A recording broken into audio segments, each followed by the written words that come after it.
Well, for some all-important analysis, our Europe editor, Catherine Nicholson, joins me now on set. Hi, Catherine. Hello. Now, what have we heard so far from the House of Commons? A lot of very procedural language, so I hope that we can cut through that for our viewers because it is quite dense. First off, as we just heard in that soundbite, John Bercow, the Speaker of the House of Commons, formally reopening proceedings. As I understand it, he didn't necessarily take advice from anybody yesterday about doing that. He just took that decision unilaterally without having big talks with the party leaders. He said that the prorogation, as the Supreme Court said, has been ruled as unlawful. In fact, the Supreme Court said prorogation didn't happen, essentially, under law. So he's saying that the records have to be changed to say that actually the Parliament was just adjourned from the 9th of September until today. In terms of proceedings, of course, it's very much a blank page for today. Literally, the order paper for the House of Commons has 2 lines on it, prayers, and then urgent questions, ministerial statements, if any. So John Bercow's confirms that, yes, there can be urgent questions. Those are going on right now, as we can see here from these live pictures. We're not sure about Boris Johnson speaking. Normally, Wednesday is the day when the British Prime Minister gets a right old grilling from all members across the House. That itself, that formal event, isn't going to happen because there has to be a 3-day lead-up time to that formally under the Parliament's rules.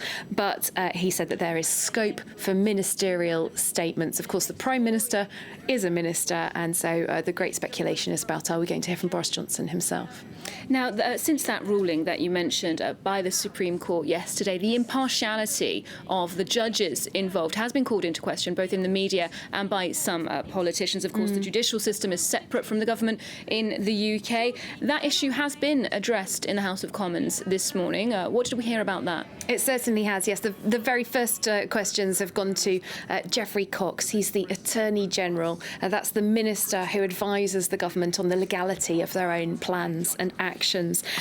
He's being pressed to release his legal advice about the prorogation because, of course, that hasn't just been called into question. He's been told by those Supreme Court judges that was wrong. So members of Parliament saying, we want to see, what did you tell the government then?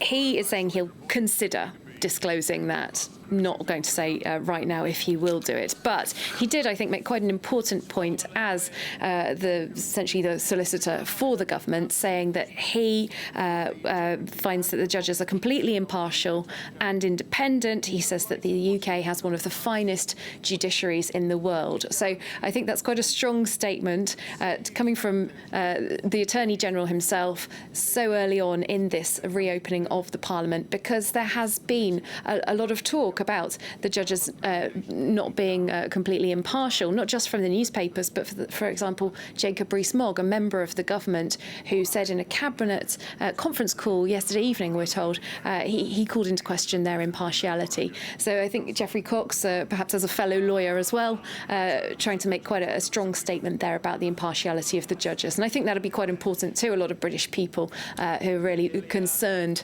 about this issue of the separation of powers being called into question. And just briefly, the backdrop of this suspension of Parliament is, of course, the upcoming Brexit, the UK leaving the EU potentially in about 5 weeks' time on 31st of October. From the European perspective, how is Brussels seeing all of this?